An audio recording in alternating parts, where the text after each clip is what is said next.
আমি আইয়াও শুনছি একটা কথা কইতাম স্যার ছাত্রগুলোর উদ্দেশ্যে। আপনারা কোথায় কোথায় সাব কিবলার রেফারেন্স দেন, তার ডাকিয়া দেওয়া সংগঠন কই। সাব কিবলার কিছু আদত আমি আপনার সামনে পেশ করতাম স্যার, কারণ যেহেতু আজকাল দেখি আমরা আমরা মাঝে তার একবারে খুব ঘাটতি কমতি হচ্ছে, আমরা মূলত লাইনচ্যুত হয়ে যাই। আর এর লাগিয়ে এই কথাটা আপনি কইতাম স্যার। সাব কিবলা জীবনে বহুত সংগ্রাম করছে। এই একা একাও করছে, মৃত্যু পরোয়ানা আইছে, অর্থাৎ খাফন লইয়া যাইতা ওটা জায়গাতেও গেছে, খাফন ফুন নেওয়া লাগছে। বয়সা হয়েছে, এটা আপনারা জানেন না, এটা আপনারা মুরব্বী সকল যারা আছেন এরা জানতে পারেন, এখন পর্যন্ত নজওয়ান হলেও জানতা নাই। যদি তাই ফিল্ড একা নামতা নাতে আজ সিলেটর বৃহত্তর সিলেটর জমিনও সাদ হরফর পরে যে হরফ উচ্চারণ করেন আপনারা বাদ, এইটা উচ্চারণ হইল না, এটা জোয়াদ হিসাবে উচ্চারণ হইল। জি, আজকে আপনারা ইয়া নবী সালামু আলাইকা কইতরা, এটাও সম্ভব হইল না, এটা মিটি গেল। এটা বড় ত্যাগের বিনিময়। তাই এই ফিল্ডটাকে আপনারা লাগে তৈরি করিয়া রাখিয়া গেছে। আপনারা দেখা যায় এখন রেফারেন্স দিন সাব টান রাখিয়া দেওয়া সংগঠন, টান রাখিয়া দেওয়া সংগঠন হইলে পয়লা তো মিশা মাথা বাদ দিতে হইল। তাই সবক দিতানা নি কথা যে বড়রে সম্মান করিও, ছোটরে মায়া করিও, দয়া করিও।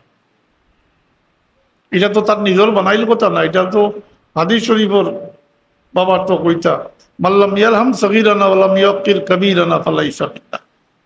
বড়রে সম্মান করা, যে জাতিয়ে বড়রে সম্মান করতে পারে না আর ছোটরে মায়া দয়া করে না, এই জাতি বিশৃঙ্খল। এই জাতির মাঝে শৃঙ্খলা বিরতা আয় না। এরপরে কইতা আমরা মাঝে দেখা যায় বড়রে মান্য করা আজকাল এটা কমে গেছে। বড় খালি বয়সে বড় নয়, ইলিম আখলাকের দিক দিয়া বড়, পজিশনের দিক দিয়া বড়। জি, আর ছোট তো ছোট। তার আখলাকের মাঝে আসলো তাই কোনোদিন কোনো মানুষের এহসান বলতা না, কথা দিও খাস দিও, কেউ কোনো এহসান করলে জীবনে তাই বলতা না। আমরা তো হইল কেউ যদি এহসান করি আর 2 দিন পরে কোনো কারণে যদি তার লগে লাগি যায়, তো তার 14 গোষ্ঠী তুলিয়া গেলে এইবা তার আগের এহসানটা বলি দিবা। আমি একদিন ওলা কানো কই আর এক মৌলানা সাহেব নাই তাই দুনিয়ায়, তাই খুব জিদ আসলো তার। পরে আমারে কইলা, ইয়া আল্লাহ, এটা তো সারা জীবন শুনিয়ে আইছি, কিন্তু এটার তো আমল নাই। আমি নিজেও তো এটা কত মানুষের কত এহসান আমার উপরে আছে, আমি পরবর্তীতে এটার করে 2 চোখে দেখতাম পারি। যাই হোক, তাই খুব এহসান মন মানুষ আছে। তাই মিশা মাতিছেন এরকম কোনো সাক্ষীকেও দিতে পারত না, তাই জীবনে মিশা মাতিছেন।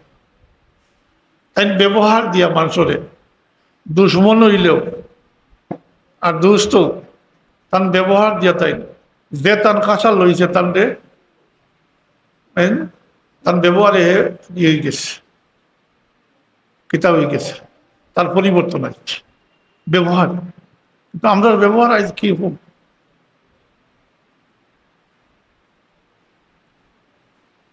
আমরা ব্যবহার তো ঠিক নাই।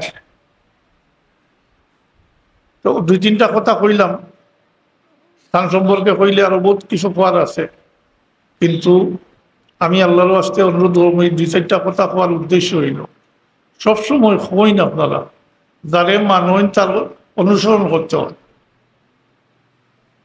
যে যারে মহব্বত করে তার আলোচনা করে তার অনুসরণ। এতে মানলে তো বাল্লা করি মানতা, কতক্ষণ মানলা আর কতক্ষণ মানলা না, এরকম যেন না হয়।